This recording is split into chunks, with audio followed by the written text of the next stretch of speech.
They still ask me if I ever saw him again, and I always lie. I tell them no, just once, and never after that. I say I moved on, made peace, forgot the sound of his voice like people forget dreams they once swore they'd never lose. But I didn't. I never did, because how do you forget the man who called you his angel, then disappeared like a summer breeze through a screen door? He didn't die. No, that would have been easier in some ways. Death is cruel, yes, but it's final. It's clean. But him, he walked out of my life and kept breathing. He built a world somewhere else, laughed, loved, grew older while I stayed right here, in the same town, on the same porch, sitting in the same chair by the window like an old dog waiting for the sound of footsteps that never came. People think this story ends with healing. You're wrong. They imagine some neat little bow tied around the past, a reunion, a letter in the mailbox, a voice on the phone that says, I never stopped thinking of you. But no, there's just silence. A silence that stretched across seasons and decades, like an old fence no one bothers to mend anymore. And the cruelest part, my sweethearts, I believed him. I believed every word he whispered on those long warm nights when the crickets sang like they were in love. Too, I believed him when he said I was his angel, that he'd never leave, that I was home to him, and I wasn't a fool, no matter what they say. I knew what love felt like. I knew what I was giving him, all of me, every piece, every hope, every little dream, stitched together like patches on my mama's old quilt. But I didn't know the parts of him that were already breaking, the shadows behind his eyes, the secrets he never spoke. And I surely didn't know that one morning, just before the sun broke over the hills, I'd wake up to find him gone.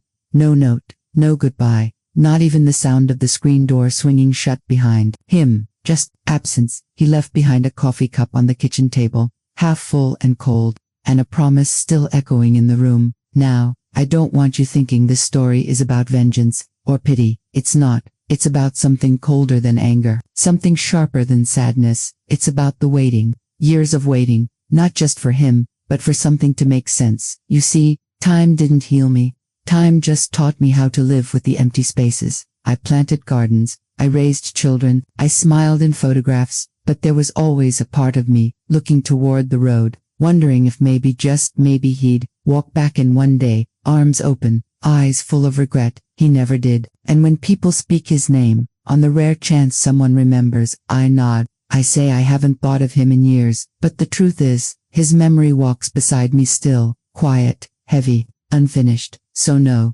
sweethearts, this isn't a story tied up with a ribbon and handed to you with soft music and happy endings. This is a story about loving someone who disappeared and never once looked back, and what that kind of vanishing does to a person left behind. Because I wasn't just left, I was forgotten, and that's something a heart never truly learns how to carry. Before I begin, my dears, like the video, subscribe, and leave a comment telling me where you're watching from. Some stories must be told, even if they still hurt, especially the ones that do, because what I'm about to share with you, well, it never stopped echoing, even after all these years. I was born on a Tuesday morning, under a low sky that smelled like rain-soaked wheat and chimney smoke.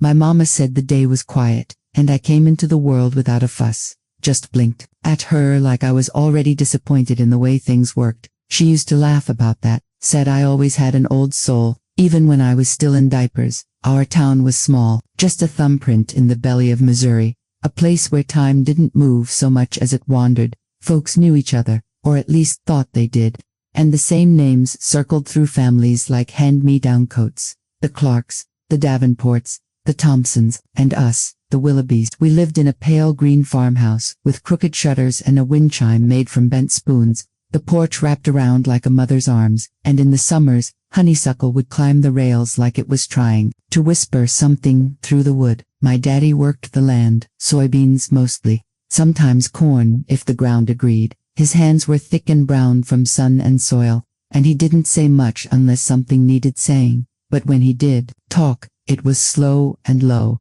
like thunder from far off. I remember him humming when he walked the rows, a deep hum like a gospel under his breath. I didn't know the tune, but it made me feel safe.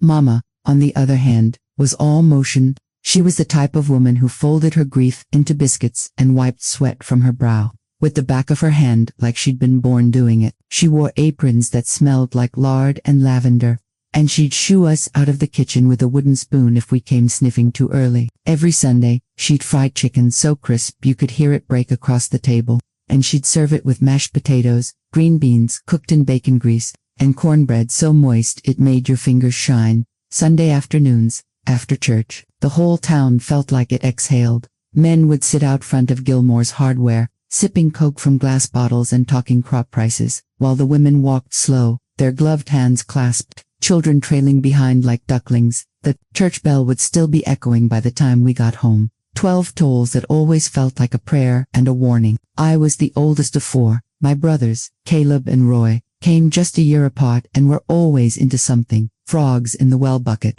worms in their pockets, mud on their shoes no matter the season. My sister Annie was the baby, born when I was already 9, and I used to rock her on the porch until she'd fall asleep in my lap, one fist curled around a strand of my hair. Back then, before anything changed, my world felt small but full. We had a black and white radio in the kitchen, and every night after supper, Mama would tune it to the big band station. Sometimes she'd hum along while drying dishes, and Daddy would tap his foot while carving a peach with his pocket knife. Those were the golden hours, the quiet, the hum of the cicadas outside, the clean clink of silver in the sink, the way everyone knew where they belonged. School was a one-room building with paint flaking off like old sunburn. My teacher, Miss Harriet, wore her hair like a storm cloud and smelled like powder and pipe smoke, because her husband ran the tobacco shop down the road. I loved school, though I didn't say it out loud. It was the one place I could sit still and let my thoughts stretch long,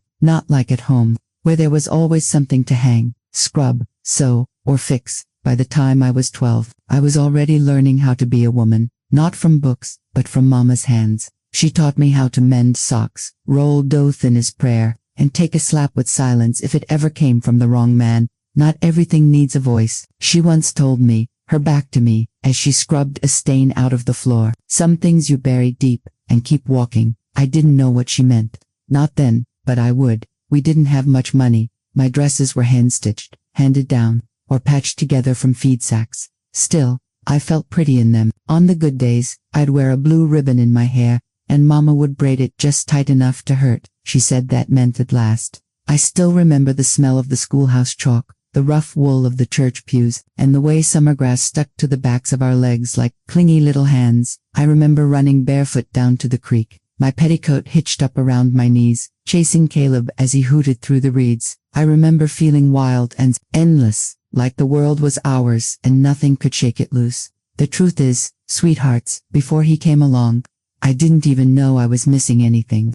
I thought love was what Mama had, quiet, patient, the kind that lived in the space between passing plates and patching holes in trousers. I thought romance was something that belonged in the dime store novels girls whispered about during recess, all kissing in the rain and last-minute trains. I didn't know it could feel like lightning, like drowning and flying at the same time, like someone looking at you as if you were the answer to every unasked question. But I would, because one afternoon, when I was 17, with my hair pinned up and dust on my hem, I walked into town for a spool of thread and left with a different kind of ache in my chest. It was early autumn, the air smelled like burnt leaves and caramel corn from the fairground booths, and the sky had that tired blue tint like it was giving up on summer. I crossed Main Street with my baskets swinging at my side, and just outside Greeley's Feed and Grain, he was leaning against the post with a toothpick between his lips and a smirk that didn't belong to any boy I'd grown up with.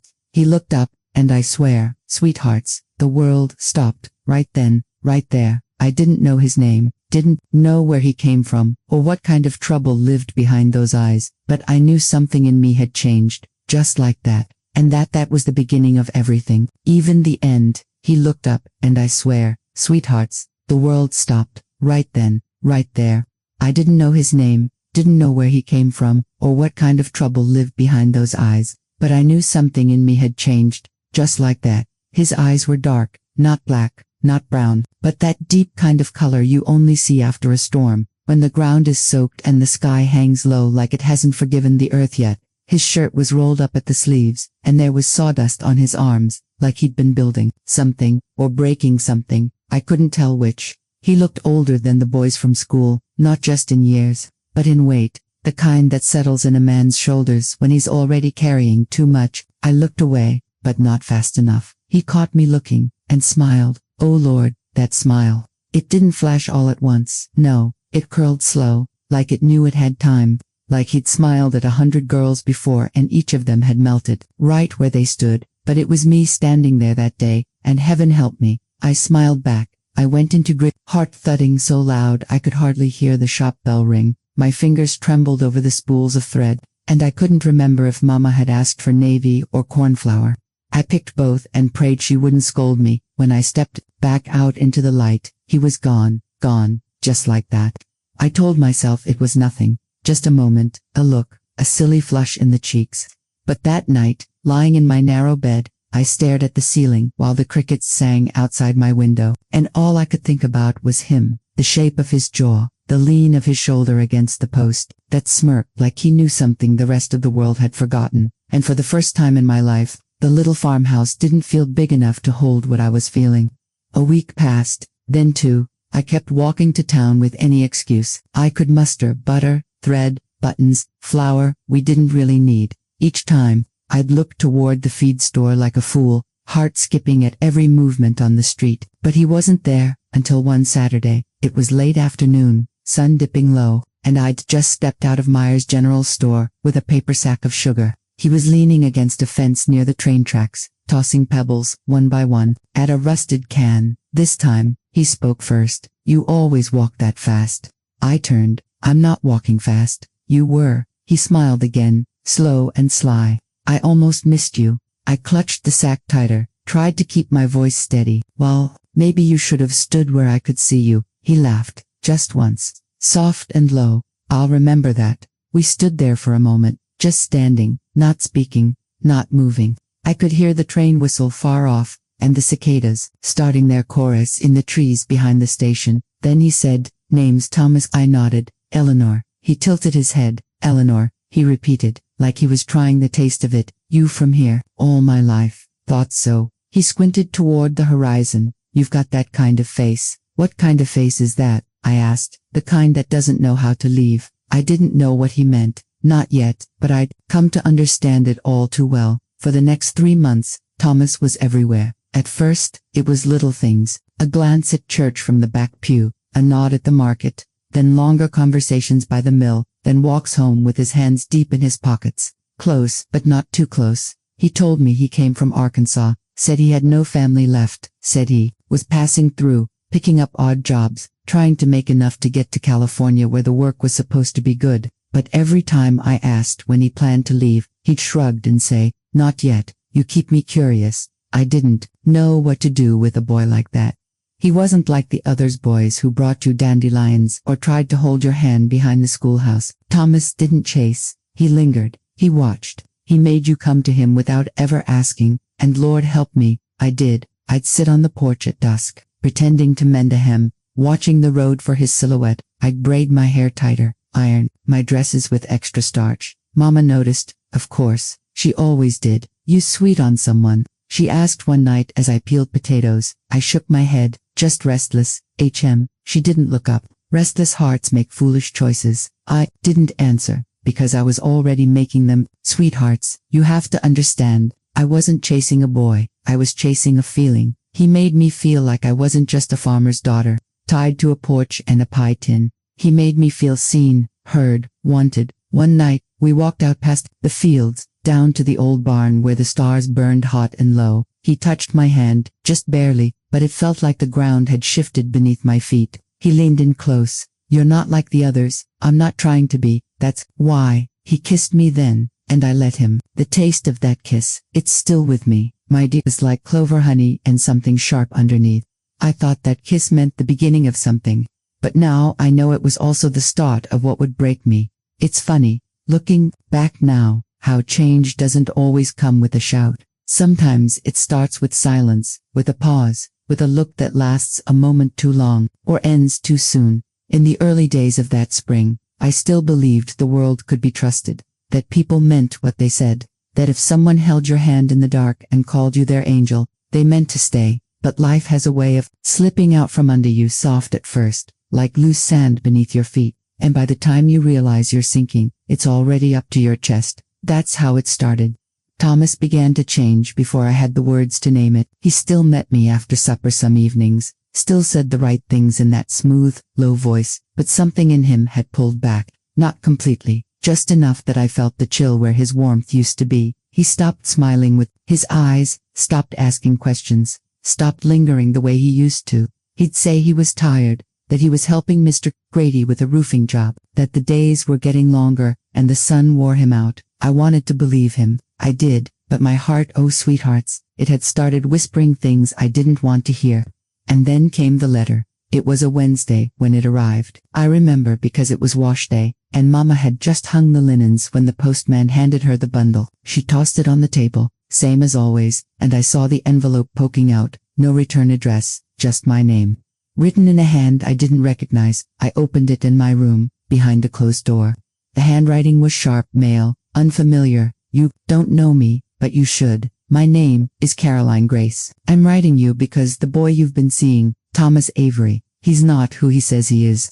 I remember the taste of bile rising in my throat, my hands trembling so hard the paper crackled like dry leaves. He left me in Arkansas last July, took money from my father's shop, promised me marriage, and vanished. I only found out where he went when I saw your name in a letter he sent to an old friend. I'm not writing to shame you. I just thought you deserved to know the truth before he does it again. I read it 3 times before I folded it, slid it under my mattress, and sat on the edge of the bed with my pulse hammering in my ears. My first instinct wasn't to cry, it was to doubt her. That's what love does. You know, it teaches you to betray yourself first, before you dare question them. I didn't say a word to Mama, or Daddy, or even Annie. I carried the weight of that letter, like a stone in my pocket, rubbing it smooth with every anxious thought. The next time I saw Thomas, I didn't ask. I watched the way he looked past me, watched the new twitch in his jaw, watched the way he changed the subject when I mentioned Arkansas, casual, as a bird changing flight. Something inside me was unraveling, and I didn't know how to hold it together. Then came the second shift. Daddy's cough, the one we thought was from dust and long days in the barn, started to sound different, wetter, deeper. Mama grew quiet, stared into her coffee cup longer than usual. She didn't speak it out loud for weeks, but I knew, when the doctor came from town with his black bag and sad eyes. I heard him whisper the word through the floorboards, tuberculosis. It was a word that carried silence with it, a word that meant months, maybe a year, maybe less. I started staying home more after that. Mama needed help with Annie, and the boys were off working extra hours on neighboring farms. I'd sit by Daddy's bed, reading psalms or stories from the newspaper while he stared out the window with that faraway look, like he already saw a place we couldn't follow. Thomas came by once, maybe twice. He stood on the porch, hat in his hands, looking uneasy. Said he'd heard about Daddy, said he was sorry. He didn't come in, didn't offer to help, didn't ask how I was holding up. Just said he had work. Said he'd write. He kissed my forehead like I was a child, and walked off down the road. I watched him go, heart thudding, like a drum. Something inside me knew. He wasn't coming back that night. Maybe not the next. Maybe not ever.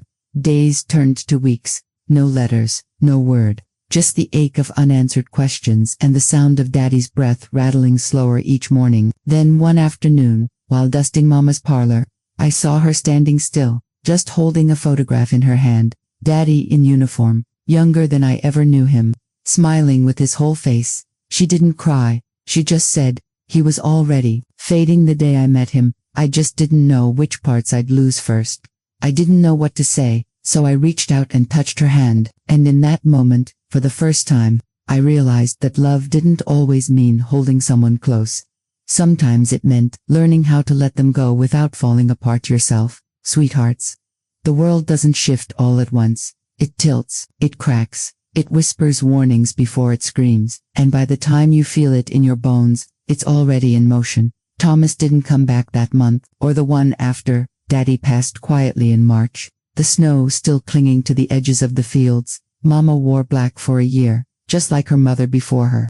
I stopped wearing ribbons in my hair, stopped walking to town without reason, but inside me, a storm was growing. Because, while the world grieved one kind of loss, a father, a protector, a provider, I was grieving something I couldn't even name. The death of trust, the slow collapse of belief, the quiet realization that the man I thought was my beginning, might have only been my first ending. Spring rolled into summer like it always did, hot, heavy, humming with the sound of cicadas, and the soft rustle of cornfields growing thick and high. But that year, it felt different, like the world kept spinning without me. I helped Mama with the planting, got Annie ready for her first year of school, sewed patches on Roy's pants, scrubbed the floors with lye, kept the hens fed and the back porch swept. I did everything I was supposed to, but inside, I was split in two. There was the girl who folded towels, and stirred gravy, and lit candles at Daddy's grave. And then there was the girl who stared down the road each dusk, praying that familiar walk would return, but Thomas didn't come. No letter, no word, not even a rumor. I asked around quietly to the boys at the mill, the postmaster, even Mrs. Riggs who ran the boarding house on Main. No one had seen him. He was a quiet one, Mrs. Riggs said, wiping her hands on her apron. Paid in cash, left before dawn, didn't leave a forwarding address. That was all. No explanation, no apology, just absence. I didn't cry, not at first. I waited. I defended him in my head. Told myself maybe he'd had to leave suddenly. Maybe something terrible had happened. Maybe the letter was coming tomorrow. But tomorrow came, and came again, and each one hollowed me a little more. Mama never asked, not directly, but one morning, I found the letter from Caroline under my mattress, folded, touched, and then placed back exactly where I left it. She knew, and when I walked into the kitchen, she was kneading dough like always, flour dusting her hands, her eyes steady on the window. Some men, she said softly, are like smoke. The tighter you hold them, the faster they slip through your fingers. That was all she said, and it was more than enough. The last time I saw Thomas, it wasn't in the flesh, it was in a photograph. August came like fire that year, dry, cracking, cruel.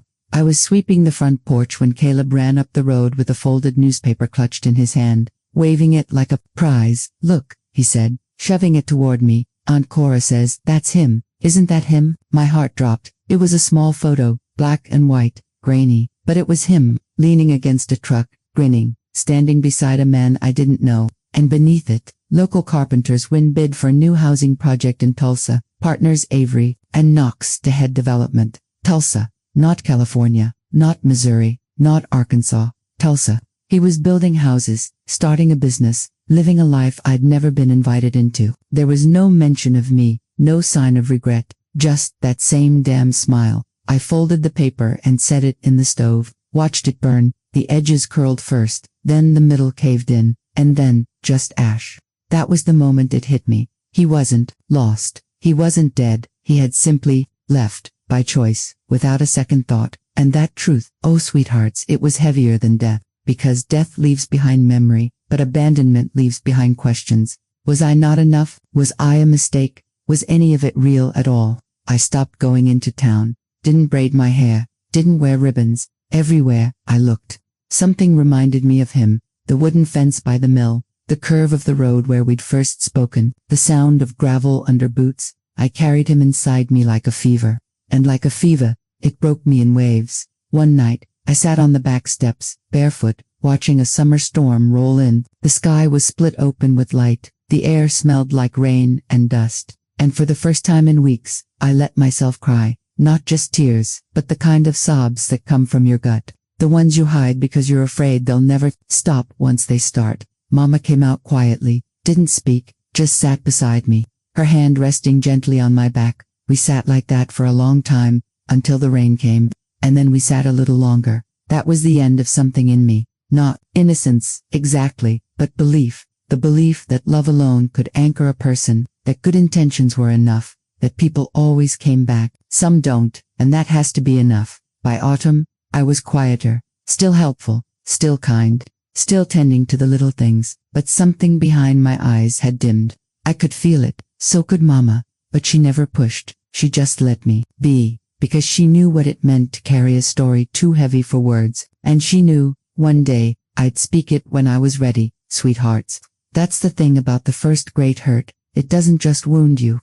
It teaches you how to close doors, how to smile through the ache, how to bury a hope without digging a grave. It teaches you how to survive, even if you don't know that's what you're doing yet. And so, the world shifted, not in one moment, but in 100 quiet ones, the kind no one notices, except the woman it happens to. It started with a cough, that's all it was. Just a little dry cough, in the middle of the night. I'd been dreaming of Thomas again. We were older in the dream. Not old like I am now, but older. Living in a house with peeling paint, a crooked porch swing, and windows that opened onto fields. I was hanging laundry. He was building something out back. The kind of life I used to imagine when I thought he'd come back for me. And then the cough woke me, not mine, Mama's. She was in the next room, and the sound of it, sharp, wet, rattling, it chilled me faster than any cold air ever could. By dawn, her fever had set in, and by the third day, she couldn't stand. We didn't have a hospital nearby, not one we trusted. At least, we relied on the same things we always had: vinegar cloths, steam pots, willow bark, tea, and faith. But faith doesn't lower a fever, and prayers can't fill lungs. I wrote to my brother, Roy, who had moved to the city. I told him to come home, that Mama was slipping, and I couldn't hold her up by myself. I waited 5 days. He never came. Instead, I got a letter with 3 lines: can't leave work, tell her I love her, do what you can. That was it, do what I can. As if love was a duty, as if grief could be delegated. I remember the moment I knew she was going. It wasn't her breath, it wasn't the temperature, it was her eyes. She looked at me like she could see through me, past the layers of strength I tried to wear, past the good daughter I pretended to be, all the way to the scared little girl who didn't want to be left behind. She opened her mouth, no words came, only breath, and then, nothing. I washed her body myself, combed her hair, buttoned the dress she wore at my christening, pressed her rosary into her hands.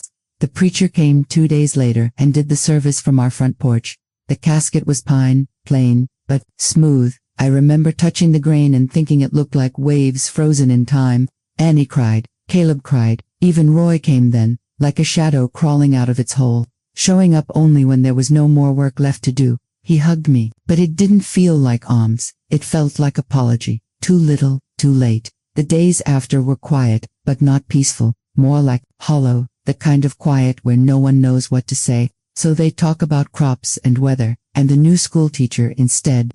Grief turned into routine, routine turned into silence.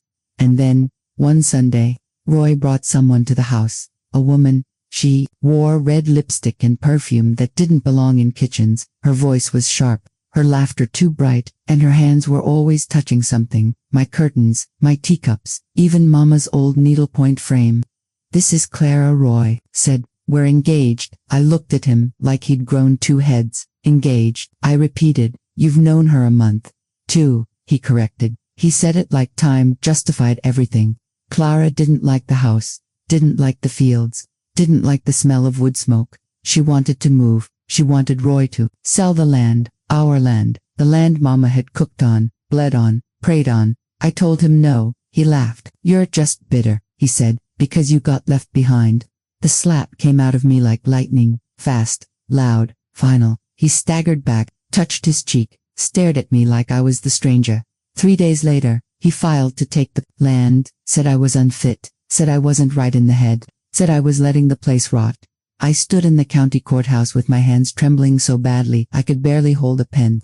The judge looked at me like I was a burden, an old spinster, clinging to ghosts. Roy brought paperwork, brought character witnesses, brought Clara smiling with her lipstick and lies. I brought truth, I brought history, I brought everything I had, but it wasn't enough. The court split the property, said Roy had equal claim, said I had to vacate half the house by winter. He took Mama's room, boarded up the parlor, hung new curtains that smelled like chemicals and sugar, and me. I stayed on the back end of the house, alone, with only a stove, a cot, and the sound of them laughing through the walls. That's when I stopped speaking. Not because I couldn't, because I didn't want to waste words on people who turned them into weapons. I wrote in a journal, cooked for Annie and Caleb, lit candles for Mama, but I didn't speak to Roy, and I didn't look at Clara. Even when she brought home furniture with money I knew it was mine. Even when she painted over the family portraits and replaced them with mirrors. She said mirrors made a house feel larger, but all they did was show me how small I had become. One night, I heard them fighting, loud, slurred,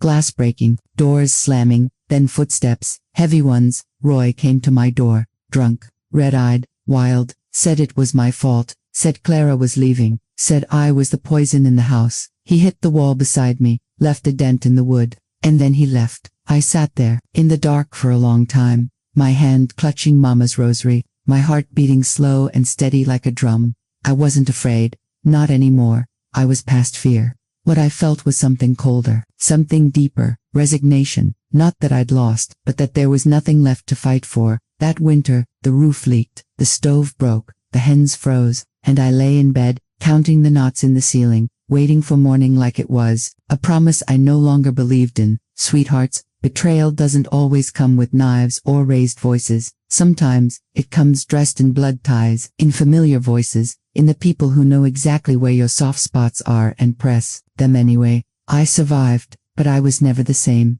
Something in me went quiet, like a bell cracked down the center, still beautiful, but never able to ring true again. That was the collapse of trust, of home, of the life I thought I was building, and in the rubble, I found only one thing left. Myself, bruised, worn, but still breathing. The stove finally gave out. Mid-January, I woke up with frost on my lashes and a silence so thick it felt like the house itself had stopped breathing.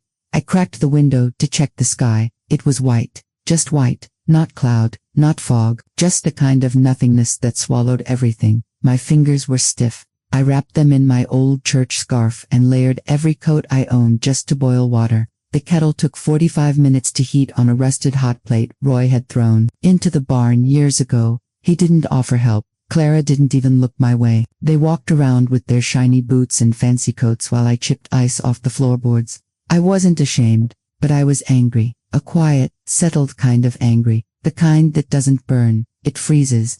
Caleb came to visit that week. He'd just turned 15, taller than me now, still gentle in the eyes. He brought firewood in a wheelbarrow, packed in tight and dry. Mama said you might be low, he said. I opened the door only halfway. I didn't want him to see the full ruin of things, the cracked plates, the hole in the roof above the sink, the way I'd hung blankets over windows to keep the cold out and the grief in. He didn't comment, just started stacking the logs near the cot. You don't have to, I told him. He shrugged. I want to. That was the last time he came, at least, before everything. February brought the sickness, not to me, to Clara, a bad cough, sudden weight loss, fever that didn't break for 4 days, the same sickness Mama had, the same symptoms. And yet Roy didn't lift a finger. He drank more, cursed, louder, sometimes stayed out all night, and when he did return, the fights grew darker, less like arguments, more like war. I heard glass shatter again, then sobbing, then silence. One night, there was a knock at my door. I didn't answer. Then another, louder, desperate. I cracked it an inch. Clara stood there barefoot, her hair wet. One, I bruised, a deep, swollen purple. Please, she whispered. I need a place to sleep. I let her in, not because I forgave, but because I still remembered what it was to be afraid. She curled up on the cot without a word, didn't ask for tea, didn't ask for sympathy, just closed her eyes and wept so quietly I thought maybe I was imagining it. She stayed 2 nights, then disappeared again. Spring came late that year. The trees didn't bloom. The soil wouldn't turn. The bees stayed underground. Something had shifted, not just in the land, but in the spirit of the place. It felt like even nature didn't want to witness what had happened here. And then, one morning, Roy was gone. I mean gone. His boots were still by the door, his coat on the hook, his wallet on the mantel. But no Roy. Days passed. Then a week. Clara said nothing, just walked from room to room like a ghost, rearranging things with hollow eyes and hands that shook. One afternoon, I found her sitting on the steps of the front porch, staring at the road. She didn't look at me. He's not coming back, she said. I didn't reply. She turned to me, eyes red. I thought I'd won when I took him from you. I thought I was the lucky one. I said nothing. What was there to say? She rubbed her arms. I don't even know where he went. Maybe to that girl he kept letters from, or maybe the river, I don't know. Then she looked at me, really looked at me. I'm sorry, she whispered, for all of it, and for a moment, I saw her as she truly was, not the lipstick, not the lies, not the woman who stole my brother's soul, just another girl, lonely, cold, trying to find her way through a storm she thought she could control. I didn't forgive her, not yet, but I didn't hate her anymore either. By summer, she was gone too. Left in the middle of the night. No note, no goodbye. The front door was ajar in the morning, swinging gently in the breeze like the house itself was exhaling. And then, it was just me, Again, like it had always been, just me, a ruined house, and silence thick enough to chew. I spent that summer in the garden. It hadn't grown in 2 years. The soil was dry, angry, but I turned it anyway, planted new seeds, talked to the dirt like it was listening. Some nights I slept outside, under the stars, wrapped in quilts, letting the wind kiss the parts of me that still hurt. I didn't cry, I didn't pray, I just endured. Then one morning, in late August, I found the first green shoot, tiny, fragile, but alive. It broke through the earth like a whisper, and I remember thinking maybe I could too. Sweethearts, people think collapse is loud, explosive, that it happens all at once like a building imploding. But it's not. It's quieter, it seeps, it erodes. It's forgetting what laughter sounds like. It's waking up and not remembering what day it is. It's walking through rooms full of memories that don't know your name anymore. That was what happened to me. I didn't fall, I faded. But here's the truth they won't tell you. Fading isn't the end. Sometimes, it's just the pause before something begins again. Not with trumpets, not with salvation, just a sprout, a moment, one breath, then another. It's funny what you remember when no one's calling your name anymore. That fall, I started talking to the house again. Not like some old woman lost in her mind. Not yet, anyway. But in that quiet, in that aching silence, where even the floorboards had stopped complaining, I found myself narrating things, out loud,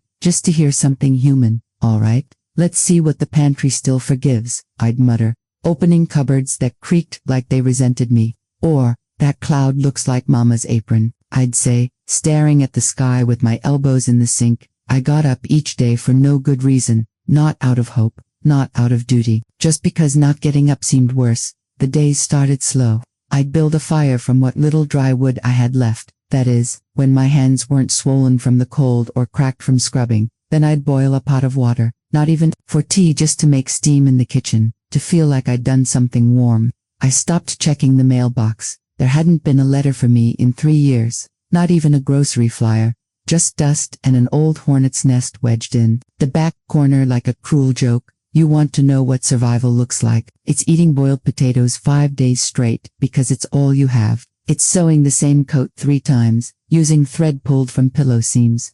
It's learning to patch a roof with tarp and stones, praying the wind won't call your bluff. I started selling pies again, not for joy, not like the old days, when my kitchen smelled like cinnamon and lemon zest and Caleb would stand on a stool beside me, licking the spoon. This time it was desperation disguised as enterprise. I'd bake 4 at a time using canned apples I traded for old eggs, sold them in town on Saturdays, stood outside the hardware store, bundled in scarves, offering pie slices to men who looked at me like I was invisible. Sometimes I sold out, sometimes I didn't sell a single one. Once, a man bought the whole tray and said, "Keep the change, ma'am." I cried the whole walk home.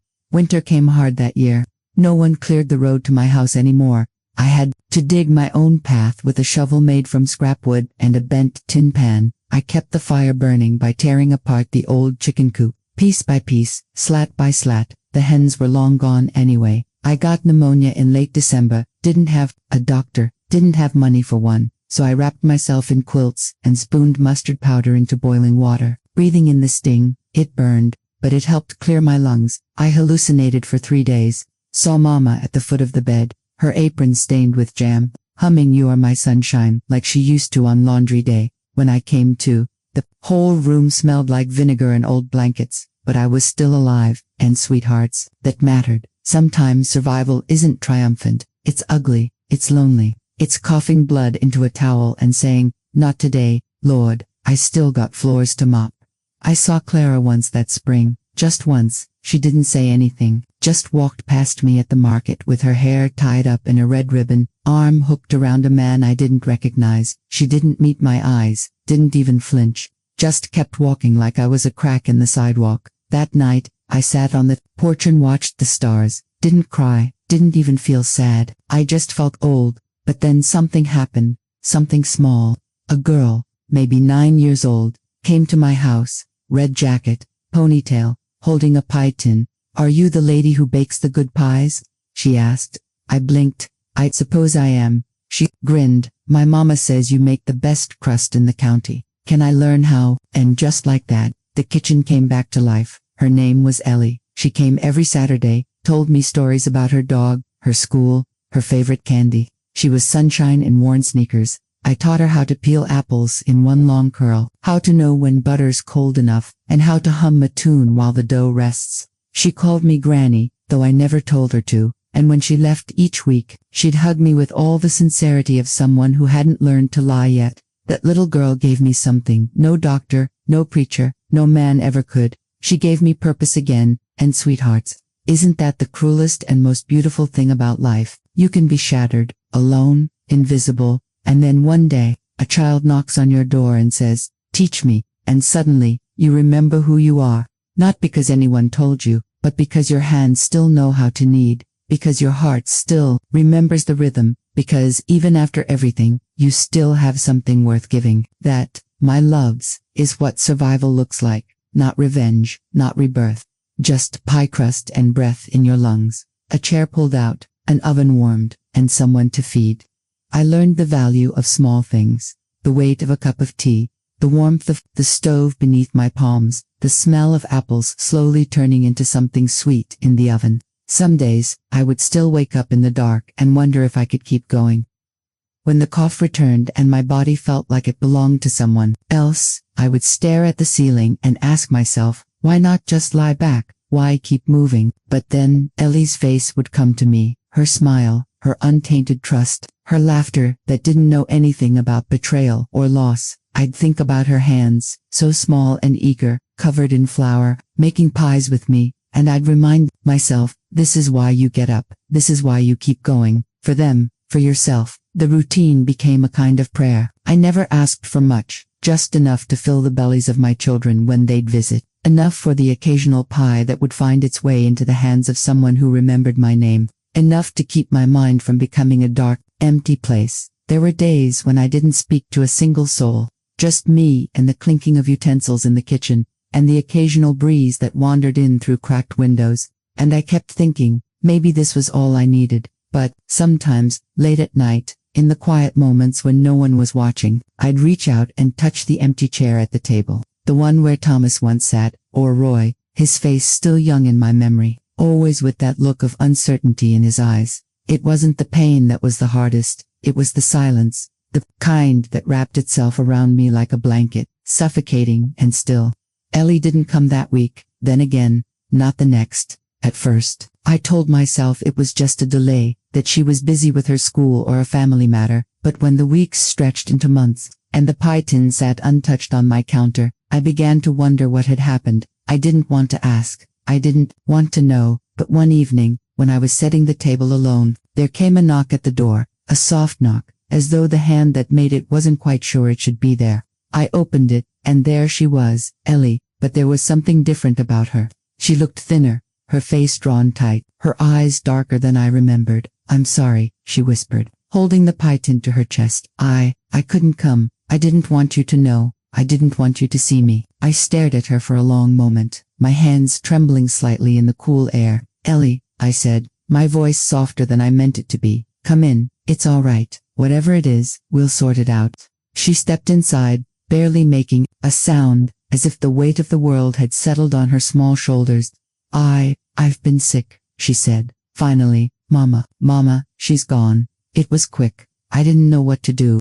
So I just didn't come. Her voice broke on the last words, and without another thought, I pulled her into my arms. She was too thin, her body too small for the weight of what she'd already lived through. "I'm so sorry," I murmured.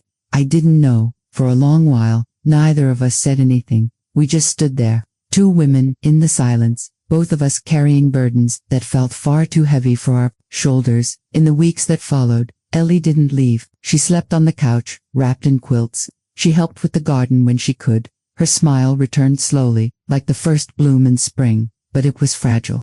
Every now and then, I'd see a shadow cross her face, a memory, perhaps, of a loss too deep to speak of. But she stayed, and we worked together. I taught her how to knead dough with a steady hand, how to tell when the apples were just right, how to trust that if the pie didn't look perfect, it still tasted like home, and she showed me something I had forgotten: how to laugh without guilt, how to enjoy a moment without expecting it to end in sadness. Ellie reminded me of the kind of joy I had tucked away long ago, before the hurt had made it too difficult to find. One evening, as the first stars peeked through the twilight sky, Ellie turned to me as we sat on the porch, both of us wrapped in a patchwork of blankets. "I don't know how to thank you," she said softly, her eyes searching mine for some understanding. "You don't need to thank me, child," I replied, shaking my head. "You've already given me something I never expected. You've given me a reason to keep going." She smiled, but it was a bittersweet smile, tinged with something far deeper than gratitude. And as the seasons turned, I began to realize that survival isn't always about fighting back. Sometimes it's about finding a quiet corner in the middle of the storm and holding on to whatever is still good, even when you feel like you're losing everything. Ellie stayed through the summer, and by the time fall arrived, she had begun to heal. Slowly, I watched her regain her strength, her hands no longer shaking, her smile returning fully, like the rising of a new day. One morning, she told me she was leaving. "I'm going to work for Mrs. Brady," she said. "She's hiring help at the bakery. It's not much, but it's a start." "I'll miss you," I said. But I meant it differently now. It wasn't just the loss of another child in my life. It was the deep, quiet pride that she had found her feet, that she was standing on her own again. "I'll be back," Ellie promised. "And I'll bring you something nice next time. A pie that's better than yours." I laughed, for the first time in years, and hugged her tightly. "Don't you dare," I said, pulling back to look at her. "No one will ever beat my crust." She winked, and I felt a little piece of my own strength return. As she walked away, the sun casting long shadows across the fields, I stood there on the porch and took a deep breath. The world was still heavy. I still had many battles to face, inside and out.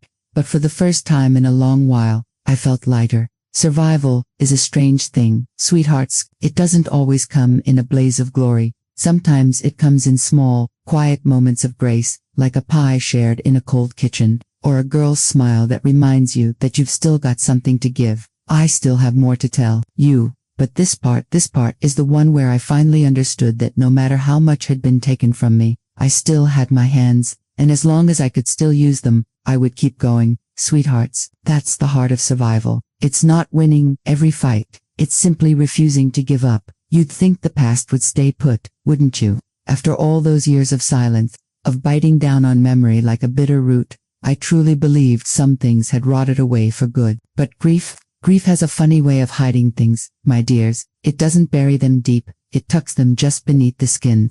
So one day, with the softest touch, or a stranger's letter, everything can bleed again. It began with a phone call. I was in the kitchen, boiling water for my tea, staring out the window where the trees had begun to drop their leaves like tired sighs. The phone rang, shrill and sudden, slicing through the quiet. I moved slow now. My knees were stiff, my back had learned a new alphabet of aches, but I reached it in time. "Mrs. Barlow?" the voice asked. I hadn't heard that name in a long while. "Yes," I said, cautious. "This is Officer Klein from the Butte County Sheriff's Department. We're reaching out about a box of belongings that recently came into our custody. Your name was listed among the contacts. We believe you may be next of kin."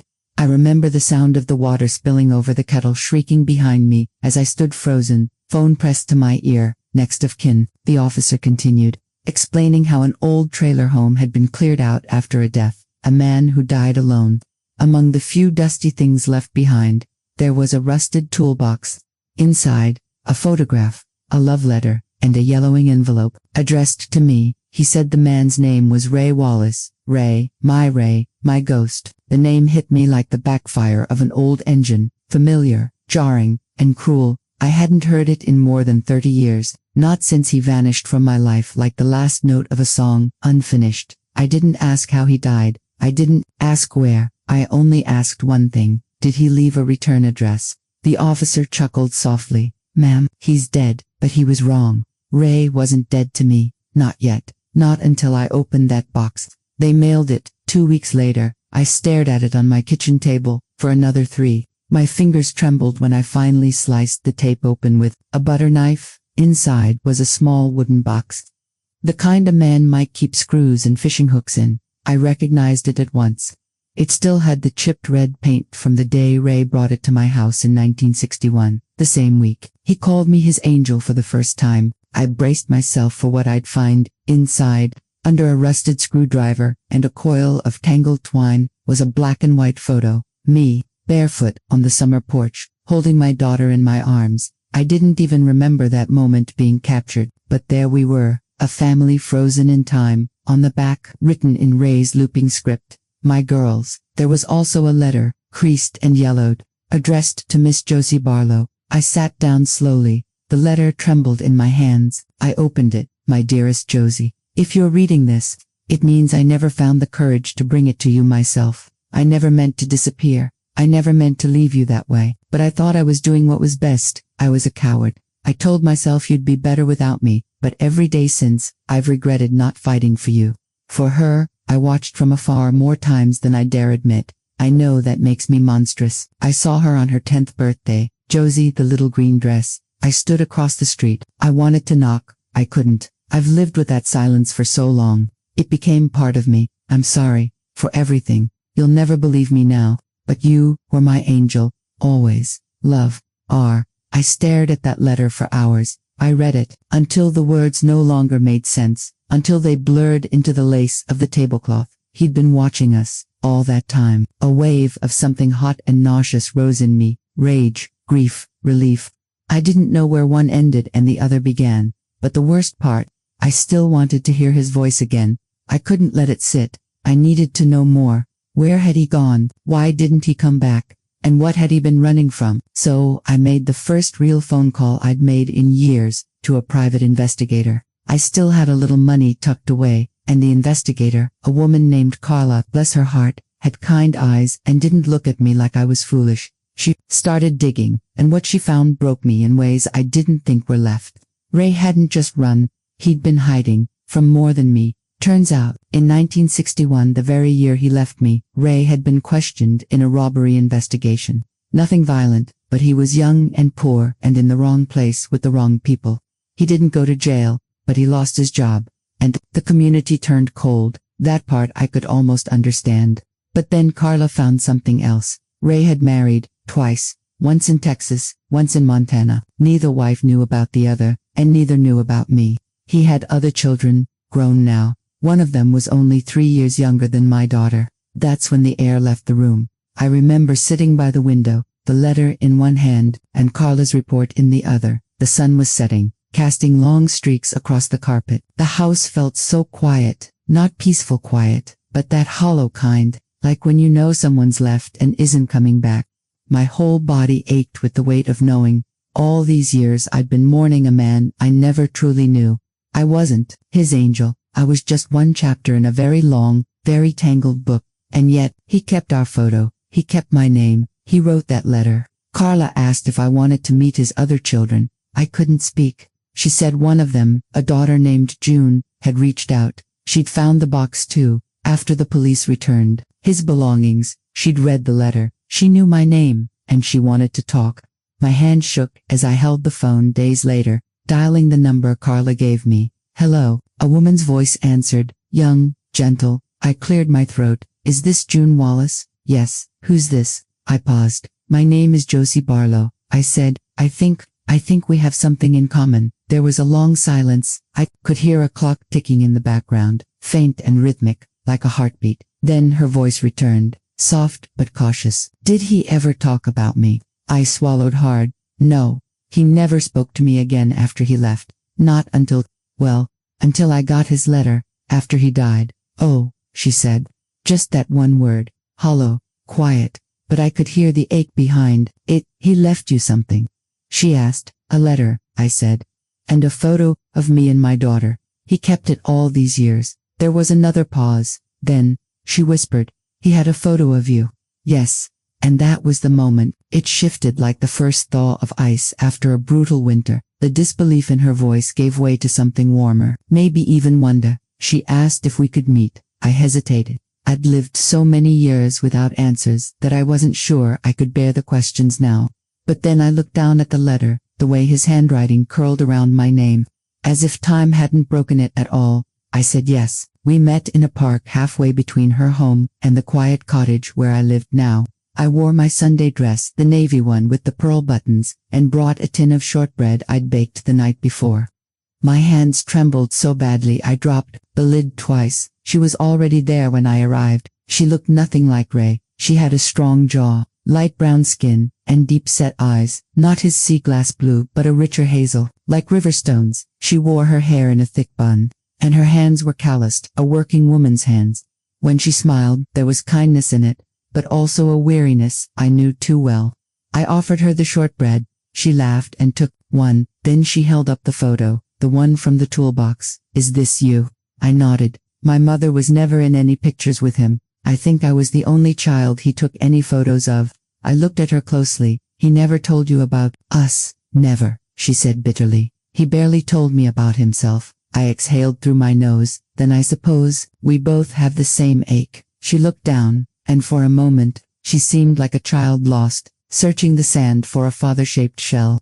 I used to think I was the reason he left, she said. Now I wonder if anyone ever truly knew him. I reached across the table, resting my hand gently on hers. Maybe the knowing isn't what matters anymore, I said softly. Maybe now, we decide what we do with the truth. She blinked rapidly, as if tears had surprised her. I always hoped there'd be someone, anyone, who understood what it meant to carry his shadow. I squeezed her hand. You're not alone. Over the next few weeks, June and I began speaking more, sometimes in person, sometimes over the phone. She told me things I never knew, that Ray played guitar badly and tried to start a bait-and-tackle shop in Helena, that he once bought a stray dog and named it Truman after the president, that he drank too much in his final years, that he never stayed long anywhere. He was always looking over his shoulder, she said. I asked her if he was ever cruel. No, she said, just empty, like part of him was missing, and somehow, I knew that missing part had my name on it. One evening, she brought me something, a folded piece of notebook paper, with tear stains on it. I found this tucked inside one of his old flannels, she said. It's addressed to no one, but I think it was meant for you. She handed it to me, then stood and gave me space. I opened it slowly. There are nights I still dream of her, Josie in that yellow dress, laughing like summer, and our little girl with hair the color of, hey, I should have stayed. No signature, no date, just that, and yet it felt like the most honest thing he'd ever written. I pressed the paper to my chest and closed my eyes. But grief has a funny way of hiding things, my dears. It doesn't bury them deep, it tucks them just beneath the skin. So one day, with the softest touch, or a stranger's letter, everything can bleed again. It began with a phone call. I was in the kitchen, boiling water for my tea, staring out the window where the trees had begun to drop their leaves like tired sighs. The phone rang, shrill and sudden, slicing through the quiet. I moved slow now. My knees were stiff. My back had learned a new alphabet of aches, but I reached it in time. Mrs. Barlow, the voice asked. I hadn't heard that name in a long while. Yes, I said, cautious. This is Officer Klein from the Butte County Sheriff's Department. We're reaching out about a box of belongings that recently came into our custody. Your name was listed among the contacts. We believe you may be next of kin. I remember the sound of the water spilling over the kettle shrieking behind me as I stood frozen, phone pressed to my ear. Next of kin, the officer continued, explaining how an old trailer home had been cleared out after a death, a man who died alone. Among the few dusty things left behind, there was a rusted toolbox. Inside, a photograph, a love letter, and a yellowing envelope, addressed to me. He said the man's name was Ray Wallace. Ray, my ghost. The name hit me like the backfire of an old engine, familiar, jarring, and cruel. I hadn't heard it in more than 30 years, not since he vanished from my life like the last note of a song, unfinished. I didn't ask how he died. I didn't ask where. I only asked one thing. Did he leave a return address? The officer chuckled softly. Ma'am, he's dead, but he was wrong. Ray wasn't dead to me. Not yet. Not until I opened that box. They mailed it. 2 weeks later, I stared at it on my kitchen table for another 3. My fingers trembled when I finally sliced the tape open with a butter knife. Inside was a small wooden box. The kind a man might keep screws and fishing hooks in. I recognized it at once. It still had the chipped red paint from the day Ray brought it to my house in 1961. The same week, he called me his angel for the first time. I braced myself for what I'd find. Inside, under a rusted screwdriver and a coil of tangled twine, was a black and white photo. Me, barefoot, on the summer porch, holding my daughter in my arms. I didn't even remember that moment being captured, but there we were, A family frozen in time. On the back, written in Ray's looping script, "My girls." There was also a letter, creased and yellowed, addressed to Miss Josie Barlow. I sat down slowly. The letter trembled in my hands. I opened it. "My dearest Josie, if you're reading this, it means I never found the courage to bring it to you myself. I never meant to disappear. I never meant to leave you that way. But I thought I was doing what was best. I was a coward. I told myself you'd be better without me, but every day since, I've regretted not fighting for you. For her, I watched from afar more times than I dare admit. I know that makes me monstrous. I saw her on her 10th birthday, Josie, the little green dress. I stood across the street. I wanted to knock. I couldn't. I've lived with that silence for so long. It became part of me. I'm sorry for everything. You'll never believe me now, but you were my angel, always. Love, R. I stared at that letter for hours. I read it until the words no longer made sense, until they blurred into the lace of the tablecloth. He'd been watching us all that time. A wave of something hot and nauseous rose in me. Rage, grief, relief. I didn't know where one ended and the other began. But the worst part, I still wanted to hear his voice again. I couldn't let it sit. I needed to know more. Where had he gone? Why didn't he come back? And what had he been running from? So I made the first real phone call I'd made in years, to a private investigator. I still had a little money tucked away, and the investigator, a woman named Carla, bless her heart, had kind eyes and didn't look at me like I was foolish. She started digging, and what she found broke me in ways I didn't think were left. Ray hadn't just run, he'd been hiding, from more than me. Turns out, in 1961, the very year he left me, Ray had been questioned in a robbery investigation. Nothing violent, but he was young and poor and in the wrong place with the wrong people. He didn't go to jail, but he lost his job. And the community turned cold. That part I could almost understand. But then Carla found something else. Ray had married, twice, once in Texas, once in Montana. Neither wife knew about the other, and neither knew about me. He had other children, grown now. One of them was only 3 years younger than my daughter. That's when the air left the room. I remember sitting by the window, the letter in one hand, and Carla's report in the other. The sun was setting, casting long streaks across the carpet. The house felt so quiet, not peaceful quiet, but that hollow kind, like when you know someone's left and isn't coming back. My whole body ached with the weight of knowing. All these years I'd been mourning a man I never truly knew. I wasn't his angel. I was just one chapter in a very long, very tangled book. And yet, he kept our photo. He kept my name. He wrote that letter. Carla asked if I wanted to meet his other children. I couldn't speak. She said one of them, a daughter named June, had reached out. She'd found the box too, after the police returned his belongings. She'd read the letter. She knew my name, and she wanted to talk.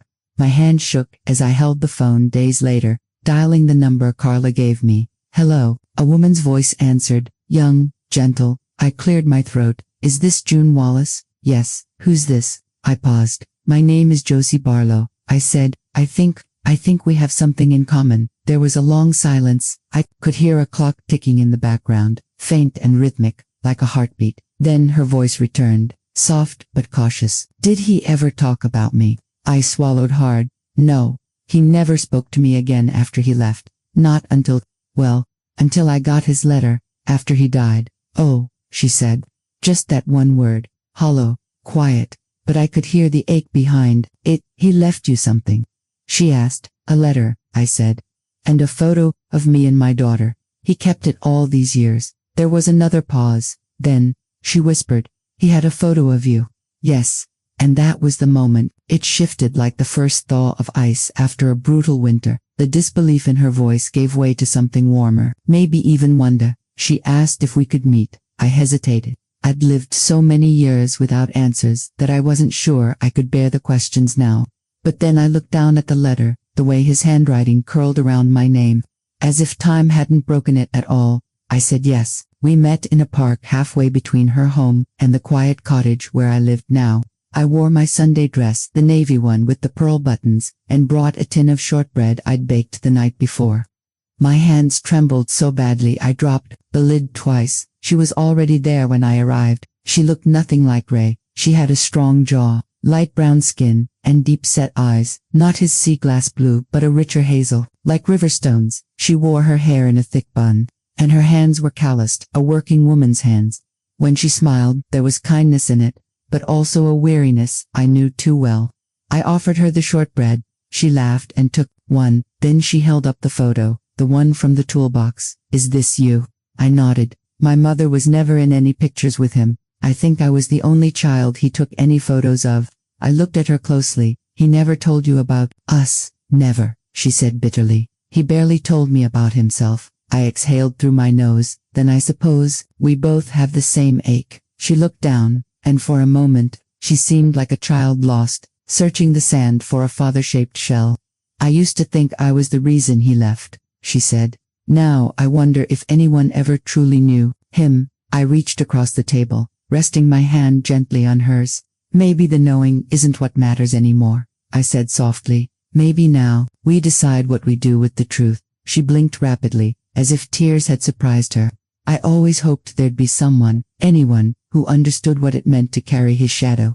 I squeezed her hand. You're not alone. Over the next few weeks, June and I began speaking more, sometimes in person, sometimes over the phone. She told me things I never knew, that Ray played guitar badly and tried to start a bait-and-tackle shop in Helena, that he once bought a stray dog and named it Truman after the president, that he drank too much in his final years, that he never stayed long anywhere. He was always looking over his shoulder, she said. I asked her if he was ever cruel. No, she said, just empty, like part of him was missing, and somehow, I knew that missing part had my name on it. One evening, she brought me something, a folded piece of notebook paper, with tear stains on it. I found this tucked inside one of his old flannels, she said. It's addressed to no one, but I think it was meant for you. She handed it to me, then stood and gave me space.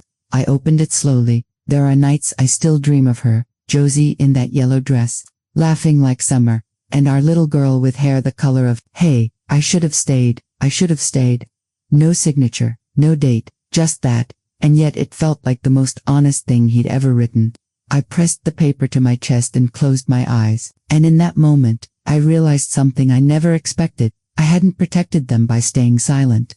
I'd only made the ghosts harder to name. Later that night, I sat alone by the kitchen window, a soft rain tapping the glass like a lullaby. I'd almost forgotten. The wooden box Marion had given me still sat on the table, unopened since that first night. But now, I opened it again. Buried beneath the letters was something I hadn't noticed before. A postcard, torn at the edge. No stamp, no date, just a sketch of me and June, sitting on a bench outside the old train station. I remember that day was the first time she ever wore shoes without socks, and she kept kicking them off just to feel the gravel, and on the back, in tiny, faded ink, I watched you from the alley that day. She looked like me, but she smiled like you. My breath caught. He had been there. He had seen us, and left, again. But this time, I didn't feel rage. I felt full, not of answers, but of endings. I took the box out to the back garden, dug a small hole beneath the lemon tree. The soil was damp and rich. I placed the letters, the sketch,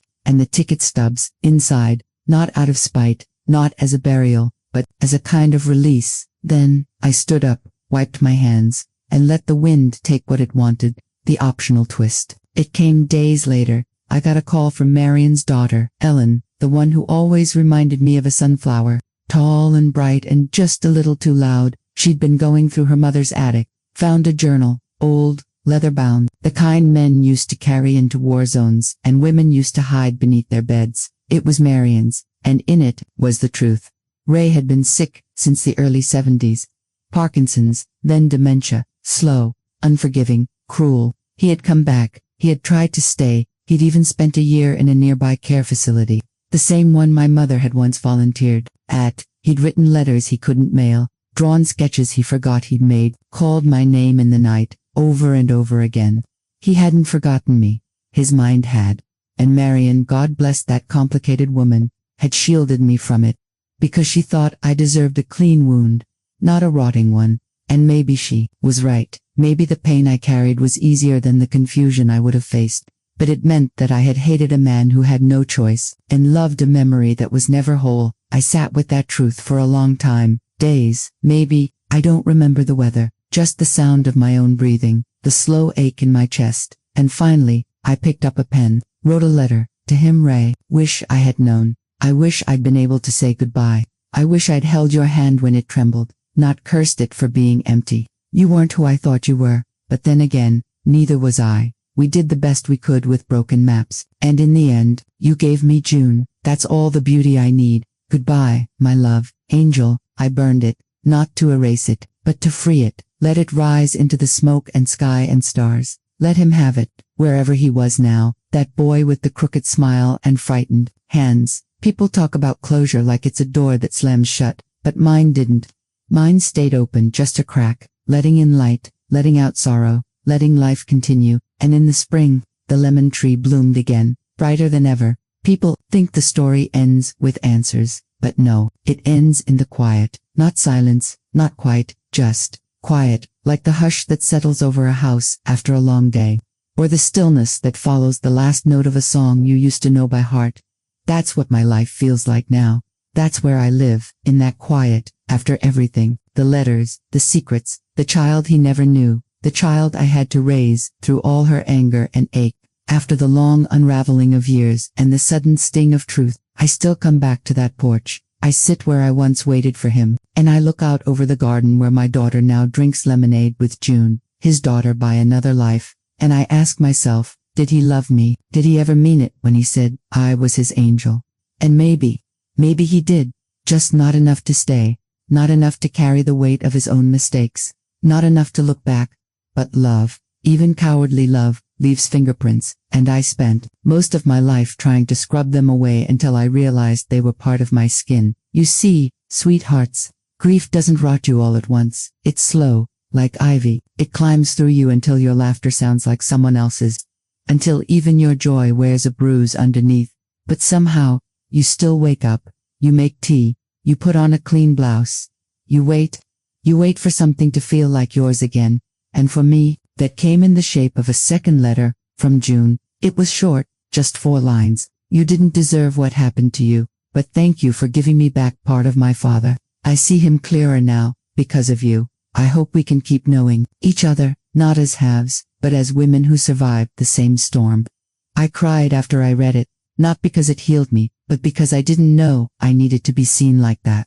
All these years I'd been carrying shame that wasn't even mine. He was the one who left. He was the one who lied. And I was the one who stayed, who rocked the baby, who wiped the tears, who faced every roomful of whispers, and chose not to run. That's something, isn't it? People always say forgiveness is the high road, but they never talk about how lonely it is up there, how it tastes like tin in your mouth when you swallow your pride just to keep peace at a dinner table, how it feels to sit next to someone you love and wonder if they still blame you for their father's silence.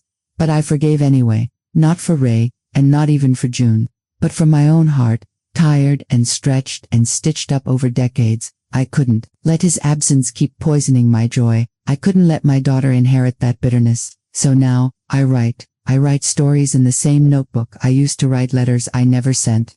I sit with my tea, I wear soft socks, and when the breeze shifts, just right through the curtains, I swear, I almost hear him say it again. You're my angel, Josie, only now. I don't crumble when I hear it, because I know I was, and I know I still am. Not because he said so, but because I lived through the storm, and built a home with the wreckage. So if you're listening out there, my sweethearts, if you've ever been left without an apology, or waited on a porch that never heard footsteps return, let me tell you this, you are not what they abandoned. You are what remained. That matters. That counts. And it is never, ever too late to be whole. If you listened to the whole story, my sweethearts, thank you. Tell me, in the comments, what would you have done? Would you have written back, forgiven? Pim told June everything. And don't forget to like and subscribe. Stories like this deserve to live on. For all the women who waited, who stayed, who endured. Your stories matter, and I'm still listening.